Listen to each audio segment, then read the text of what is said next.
Is this as Atiku spokesman, or is there any wisdom in what Bwala has said? Now, we're just talking about the FCT, the natives and the residents and all of that. Of course, Bwala raised critical factors. What do these people really need? Because you're talking about the center, city center, the Federal Capital Territory that encompasses other states in Nigeria. However, there are original natives on that land. So Bwala is talking about what they need, but what about what we need as the FCT, as our country's capital territory? Help us see if we can find balance. No, I think what we need as Nigerians, not just the FCT, is to obey the rule of law, to follow processes, to follow procedures. I think it's a fundamental issue that needs to be addressed in Nigeria. How do we ensure that we follow all of the processes that are required to do a particular thing? You want to build a house. Did you get the proper permits? Did you get to the regulatory agencies? Did you obtain those permits? Did you do what was necessary before you start building? I have traveled around the world. A man owns a property. He wants to demolish the property on his property.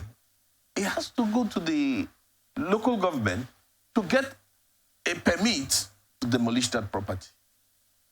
And it takes processes, health issues and all of that. So I think in Nigeria, we've become so used to cutting corners that even lawyers like Bwala, who should know better, will be sounding this way. We need to get to that point where we obey rules, where we are very clear about how we want to do things, what are the processes, what are the procedures, and we follow them strictly. That way, there will be no need for anybody to come and say if you build in green areas, because you will never ever build on a green area. There's no need for anybody to say if you build on drainage areas.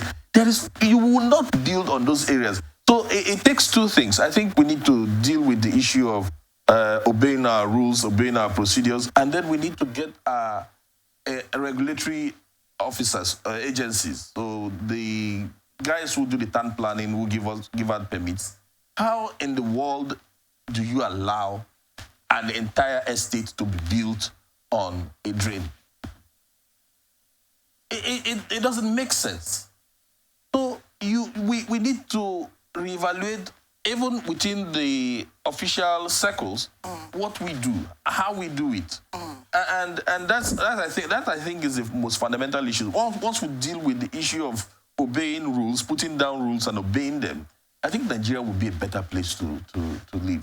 So let's forget about all of the issues around breaking buildings, because if you had done the proper thing in the first place, there'll be no need to destroy any building.